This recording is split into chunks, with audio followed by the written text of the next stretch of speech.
திருப்புகழ் 109.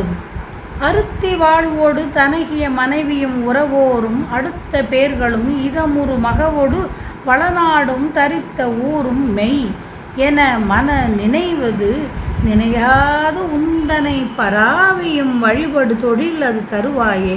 எருத்தில் ஏறிய இறையவர் செவிபுக உபதேசம் இசைத்த நாவின இதன் ஒரு குறமகள் இருபாதம் பறித்த சேகர மகபதி தரவர் தெய்வயானை பதிக்கொள் ஆறிருபுய பழனியில் உரை பெருமாளே.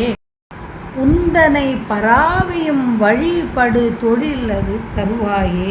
காலை ஊர்தியில் ஏறி அருளும் சிவபெருமானின் செவியில் புகுமாறு பிரணவ மந்திர உபதேசத்தை கூறி அருளிய நாவை உடையவனே இசைத்த நாவின தினை புனத்து பரன் மீது இருந்த வள்ளி நாயகியின் 2 அடிகளையும் தாங்கி அடியில் முடியில் அணிந்து கொள்பவனே புறமின் பத சேகர.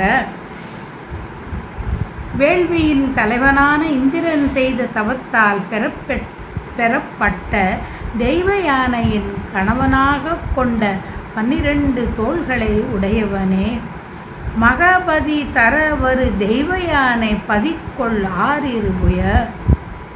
ஆசையை உண்டாக்குகின்ற உலக வாழ்வையும் சரசம் செய்யும் தன்மை உடைய மனைவியையும் உறவினரையும் நண்பரையும் இன்பம் அளிக்கும் மக்களையும் வளம் வாய்ந்த நாட்டையும் பொருந்திய ஊரையும் நிலையானவை என்று நினைத்து என்ற பொய் எண்ணம் நிலைத்து நின்னை தியானித்து வழிபடும் செயலை எனக்கு அருள்வாய் ஆக.